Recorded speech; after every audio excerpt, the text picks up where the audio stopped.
Rasel telecom থেকে কথা বলছি আমি আফসারুল, এবং আজকে আপনাদের সাথে পরিচয় করিয়ে দিব ওয়ানপ্লাসের বাংলাদেশে রিলিজ হওয়া প্রথম official smartphone OnePlus Nord N30 SE কে। স্পেসিফিকেশন হিসেবে কি থাকছে চলুন বিস্তারিত দেখে আসি। স্পোর্টস এবং বাটনে থাকছে side mounted fingerprint setup, volume button, SIM card tray, dual stereo speaker এবং noise cancelling mic, main speaker type C port, primary mic, 3.5 mm audio output, 6.72 inch full HD IPS 90 Hz ডিসপ্লেতে media consume হবে 1080x2460 pixel 680 nit peak ব্রাইটনেসে।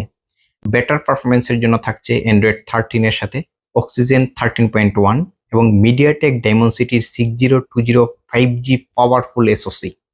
4GB 128GB ভেরিয়েন্টের মোবাইলটি দুটি কালারে পাওয়া যাবে 16,000 টাকায়। রেয়ারে ডুয়াল ক্যামেরা সেটআপ থাকছে, যার একটি 50 মেগাপিক্সেল এবং আরেকটি 2 মেগাপিক্সেলের ডেপথ সেন্সর। ফ্রন্টে